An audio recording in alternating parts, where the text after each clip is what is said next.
Hi guys, so I've come to do a video about rheumatoid lung or RA lung or RA-ILD, rheumatoid arthritis related interstitial lung disease.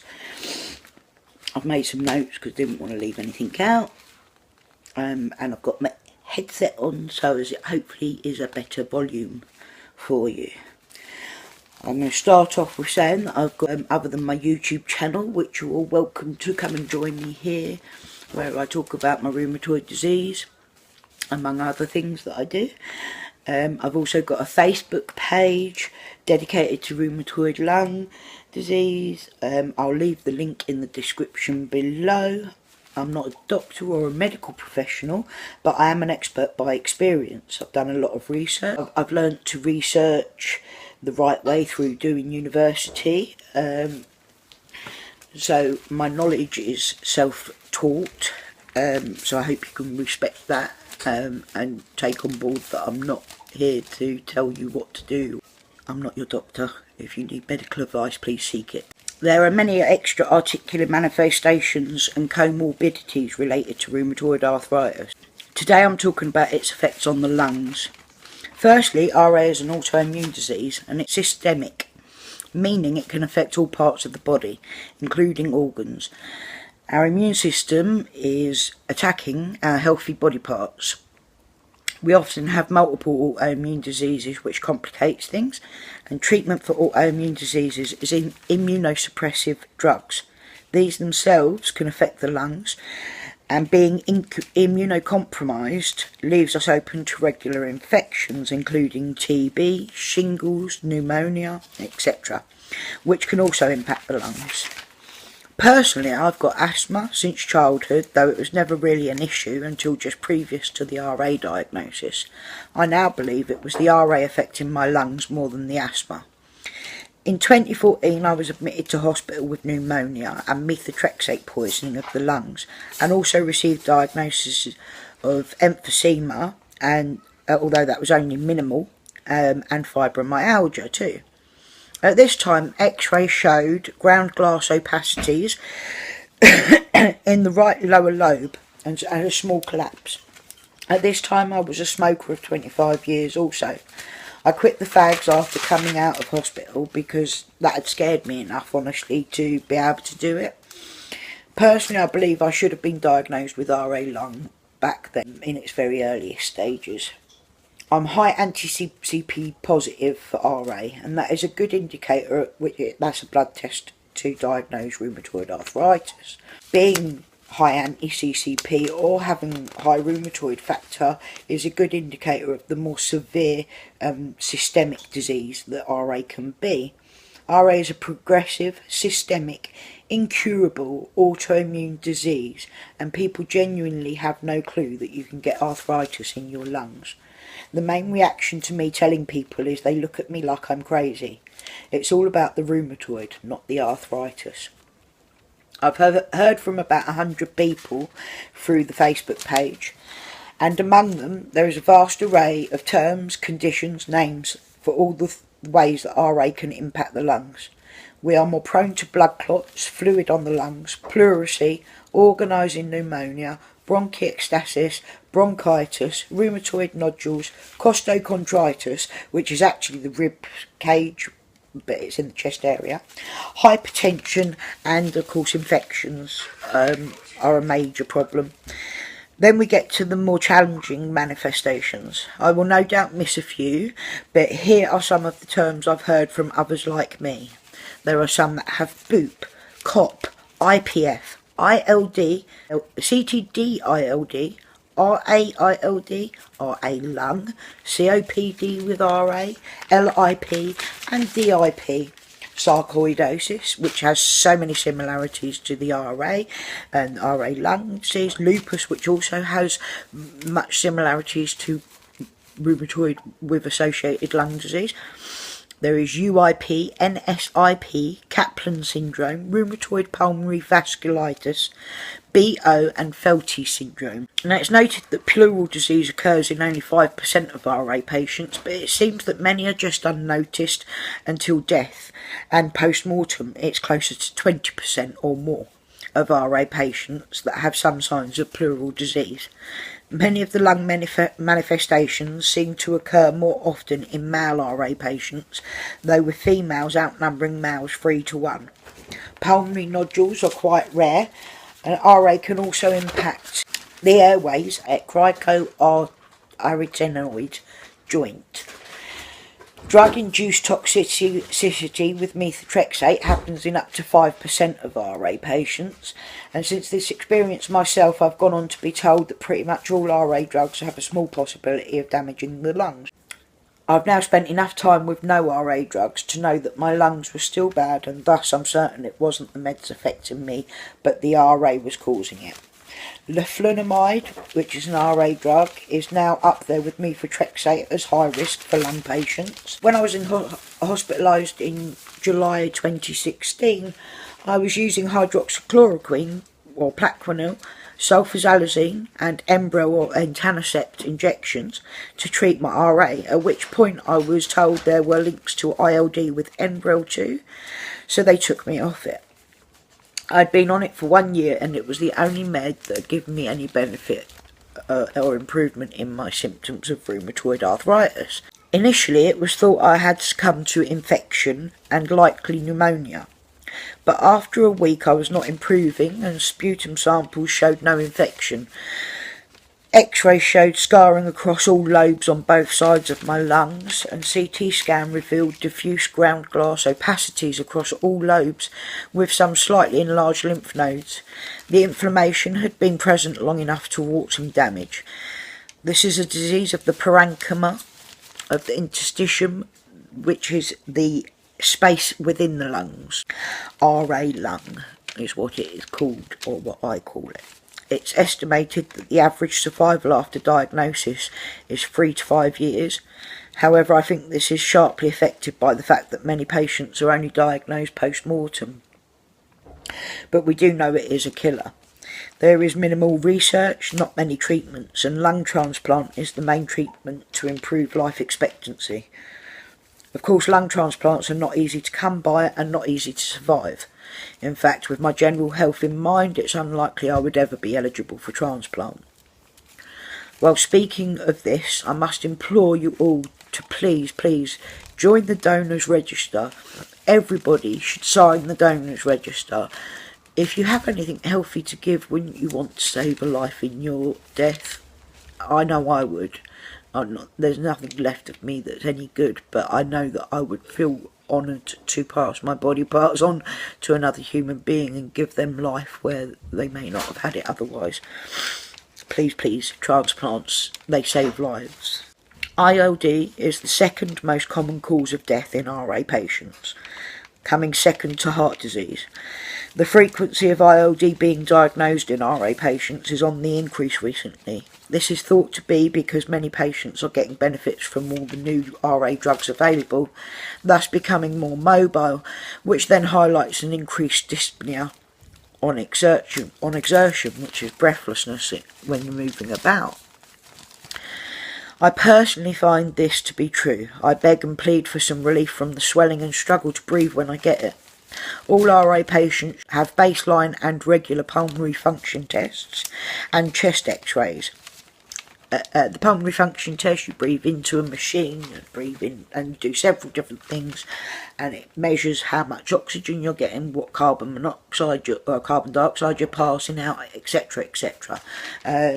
They're vital. If you need the baseline, and you need to have it regularly to see that where you're starting to decline as early as possible.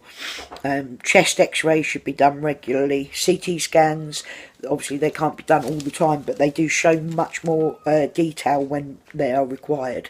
If you're not sure about the x-ray results, then that would be the next option. Steroids are a big part of the treatment, and it seems a necessary evil. Most of us, pretty much all of us, we have to take them. We haven't got a choice in the matter. We will die without them. Steroids have their own impacts too, including increased risks of infection. The flu and pneumonia shots are really important for this at-risk group too. It's vital that you get them done. Immunosuppressive drugs should always be temporarily stopped whilst you are fighting any infection with antibiotics. That's an important factor that a lot of RA patients don't always know, that they should actually stop their immunosuppressive drugs while they are fighting infection. It actually could kill you if you don't. I'm not yet oxygen dependent, but many of us are to varying degrees. I feel I'm getting that I need it, but I don't tell doctors enough when I'm struggling. I don't like to be a bother to them. The recent heatwave here in the UK has had a massive impact on myself and all lung patients. Living a healthy lifestyle, no drinking and smoking, eating well, exercising when possible. Obviously, for most RA patients, that's really very difficult. But they are all good advice. You know, make sure that your vitamin levels are right. Do all of those good things, because obviously the healthier that you can be generally, the better your prognosis really. I'm currently being treated with Rituximab, which is supposed to be the only RA treatment left that won't damage the lungs. They're done by infusions at the hospital every 6 months, like 2 every 6 months, which ironically must be licensed with methotrexate. So even after my methotrexate toxicity of the lungs, I'm now back on this at a smaller dose. And it's been 4 months since I had the infusions. It's been about 6 months, maybe a bit more, since I started methotrexate again. I'm still not received any benefits to my RA symptoms. Everything is still incredibly swollen. I'm still mostly bedbound, completely housebound. But as I say, once I get mobile, I'll probably struggle more with my breathing as well. I was really hopeful about this Rituximab infusion, and I'm not suggesting that it wouldn't work for other people. I just have had really bad luck with all of the RA drugs not working for me, unfortunately. I think quite a lot of the more severe RA patients have similar stories to tell.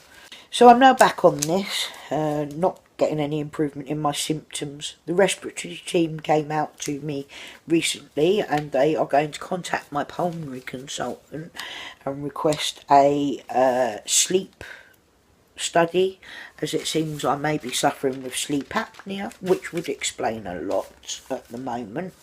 Cyclophosphamide and azathioprine have been used in treatment of RA lung in the past, and more recently mycophenolate has been found to help patients. The outlook is not great with this disease, but a strong mind, positive attitude, a good sense of humour and finding support among others with the same disease has really helped me come to terms with my prognosis. I'll be 40 in August, and I'm not sure how many more birthdays I will get after that, but I'm a single mum. My youngest are 12 and 13, and they need me here into adulthood. Life with this disease can be hard. Suffocating isn't the most fun I've ever had, you know. It seems to come in waves and plateaus, like this, and go along, and then you go poof, and it goes all crazy a bit, and then you get steady again, and you sort of sit there for a little while, and then you go downhill again. Every now and then I start heading downhill. I will mention it often, like in medical appointments, to anyone that will listen really. I'll say, I think my lungs are struggling a bit more. You know, I'll be saying this every time, and then it feels like nobody's listening to me. Nobody's listening to me, and then BAM! I'm in hospital, can't breathe, and the doctors are all looking quite worried about me. Those crisis points are the scary ones, you know. It's all well and good saying that I want to survive and that I'm determined to survive, but it's those crisis moments where I can't get my breath at all. You know, all it takes is for me to be on my own at that point in time, and I'm worried about that. Scares the hell out of me, that I won't be able to get help and I won't be able to survive it. It seems once I go downhill I can never get back up to the level I was at beforehand. You know, it hits you like a ton of bricks, these crisis points, and you go downhill, and then you get steadied out by all the medications and the treatment at the hospital, yeah, so I can never get back up to the level I was at. Mostly I fear the infections because it'll be a silly one that takes me by surprise, or like my recent anaphylactic shock allergic reaction that came totally out of the blue. These are the times when I've got to fight for my life, and that's kind of hard when there is not enough space in your lungs to get a breath. Symptoms of rheumatoid lung include fatigue, dry cough, weight loss, unless you're on steroids like me, cyanosis, which is a bluish of the skin, lips, nails, dyspnea, shortness of breath, and clubbing of the fingers can occur in long-term oxygen deprivation. In early disease you may only get breathless on exertion, but as it progresses it will happen at rest too. RA-ILD, like RA, has a very individual disease path. Almost every story I hear is different from the rest. With some patients it will progress rapidly, but some patients can maintain stability for quite a while before declining. It seems to be hard to diagnose, or maybe that our doctors wish it to be every other possible avenue before finally accepting that it is the RA causing the damage. I find many pulmonary specialists want to blame the RA drugs. I think because that can be handled by like taking away the RA drugs, you remove the drugs, the lungs heal, everything's fine, and that makes it a lot easier for them if they think it's going to work that way. Unfortunately, it doesn't seem to work that way all the time.